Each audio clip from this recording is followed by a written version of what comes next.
We have already mentioned that for a device to work successfully, as the manufacturer had designed it to, a device driver or software patch has to be installed. Windows has a number of device drivers already built in, but it's limited. This means when a new device is installed, Windows will first attempt to find its own driver. Failing this, it will prompt the user to install one. In this video lesson, we shall look on how to manage device drivers, what happens when the device is disabled, when Windows finds a new device and installs its own drivers, and how to install a third-party device driver. All the device drivers are managed in the Device Manager, and you can access this through the Control panel.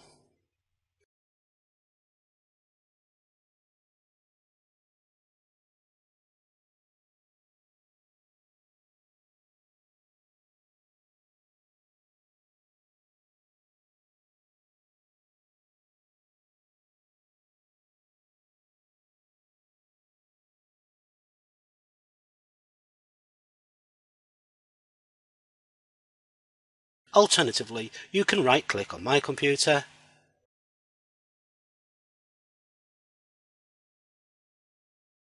and from the drop-down menu, click on Properties.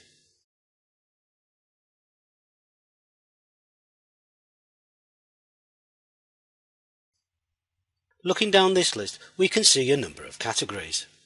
The first category is called Computer, and if we double-click on this, we shall find a driver called ACPI Uniprocessor PC. This driver is used for the CPU. The next category is called Disk Drives and includes a driver called WDC, and this is used for the hard drive. Notice how this has been included in the disk drive category, despite the fact that we normally refer to this device as a hard drive. So we should be aware that these categories are just a broad description of the devices. The next category is for the display adapters, and in the next, the DVD CD-ROM drives, and if we right-click on this driver, we shall find a drop-down menu, and from this we have several options. We can update drivers, disable, uninstall, scan for hardware changes, and show its properties. First, let's look at disabling the drivers and see the effect. If we open My Computer, we will find two drives, which is the hard drive and DVD-ROM drive. Back to the Device Manager, and we shall disable the DVD-ROM drive. So we right-click on the driver, then click on Disable. We shall click on Yes, we do want to disable this device.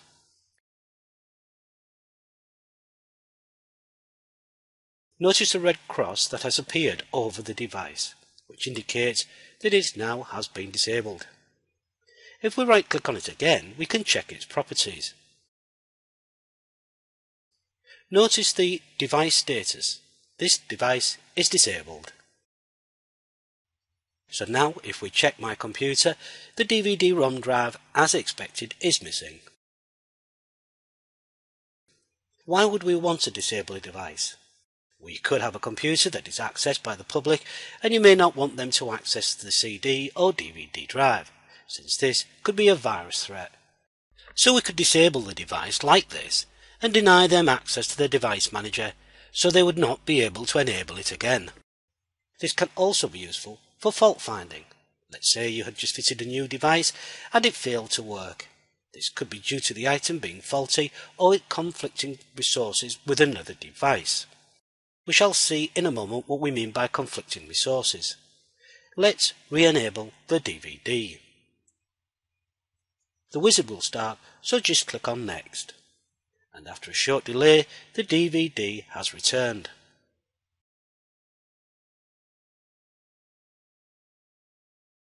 Here we shall insert a USB mouse and see the effect on the Device Manager. But first we shall open the category called Mice and Other Point Devices.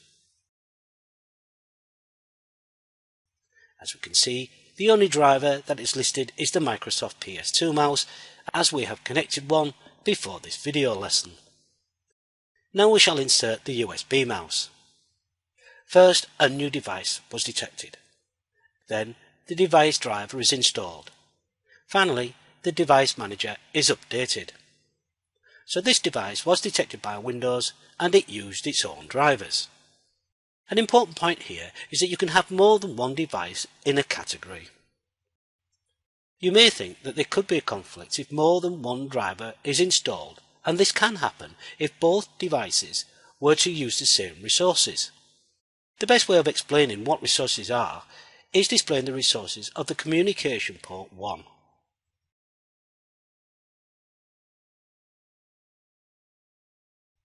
All devices connected to a computer uses some type of resources such as RAM. Here we can see that the communication port uses an I/O or input-output between the values of 03F8 to 03FF. In other words, each time we use the communication port 1, information is stored at this point. This means if an application uses the communication port 1, it accesses the device manager that tells it where to look and store data. If another device was to use the same I/O, then a conflict would occur and one or both devices would fail.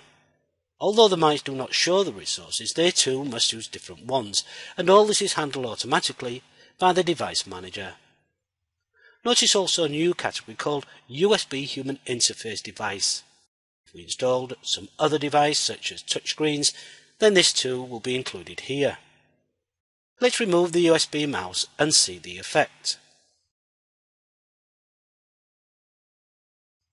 First, the category called USB Human Interface Device has been removed, and so has the extra driver in the mouse category. Here is another important point. The device manager will normally only install drivers for the devices connected to the computer. In other words, disconnect the device and the driver will be removed from the device manager's list.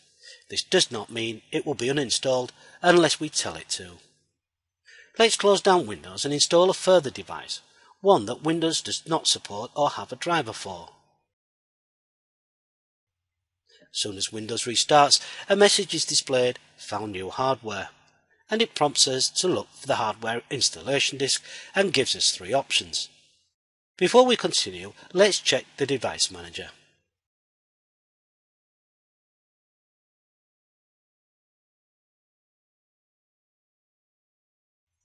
Notice a new category has appeared called Other Devices. This happens when a device is connected that is not supported by Windows drivers. Also notice the yellow exclamation mark that has appeared over the device. This marker indicates problems with the device. It may not have the right driver, as in this case, be conflicting with another device, or it may have a fault. Let's check the properties. Here we can see the device is not configured correctly. In other words, the device does not have the correct drivers installed and will not work as the manufacturer has intended it to. Most devices are supplied with a driver, in some form such as CD or DVD. To install them normally means inserting the disk into the drive and it automatically runs. This is fine for the most part, but if the driver does not install as it should have, then we should have the knowledge on how to do this manually. Although at first sight this may seem complicated, it is not, as long as we know the model of the device and the operating system. First we shall insert the CD, and in this case it will automatically run. The model of the device we just installed is TLWN781ND, so we could just click on this and the driver will be installed. Let's browse the disk.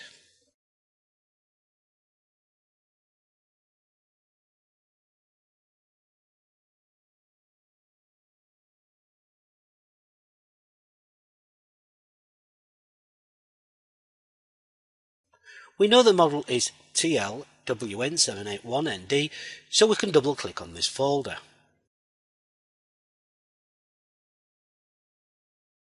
We are looking for the driver software, so we can double click on the folder called Driver Files.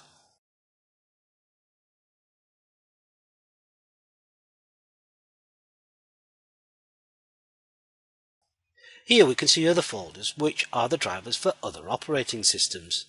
So if we were using Windows Vista 32-bit, then we would click on that folder. In our example, we are using Windows XP 32-bit, and we can see here a folder called Windows 2000 XP, and also a folder called Windows XP 64-bit. We should be aware that there is a world of difference between Windows XP 32-bit and 64-bit. In this case we shall use the Windows 2000 XP. Naturally, if we were using Windows 2000, then we would also use the drivers found in this folder. So here's the driver information. All we need to do is point Windows in the right direction. Let's close the windows and return to updating the driver. So we click on Reinstall Driver. We're now back to our three options. We could allow Windows to search for the driver, but we shall guide it to them. Since we do not want Windows to connect to the internet, we shall select No, not this time. Here we have the option to install the software automatically or install it from a list. So we shall select this. Once again the wizard is prompting us, do we want to search or install the driver manually? By default the first option is selected, so we shall remove the tick, then select Include this location. Once again we could allow Windows to search this location for the drivers, but we shall select Browse. We know the drivers are on the D drive, so we shall select this.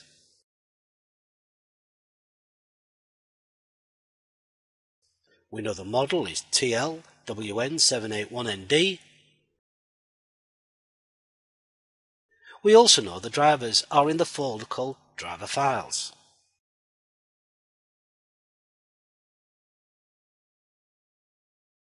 And finally we can select the correct driver for our operating system in the folder called Windows 2000 XP. But before we do this, notice the OK button. It is at this time greyed out. Now let's choose the folder Windows 2000 XP. Notice how the OK button has now become highlighted, indicating Windows has now located some drivers. They may or may not be the correct ones, but Windows will only know this when it attempts to install them.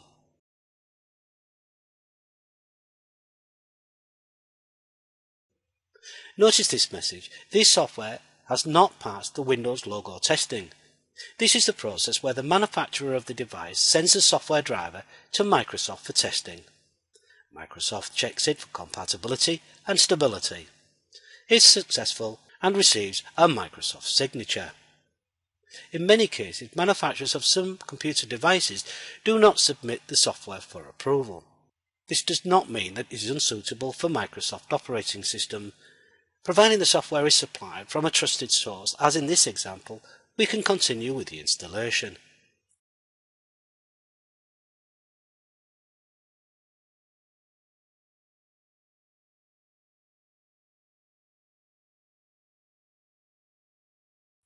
This message may appear several times during the installation period.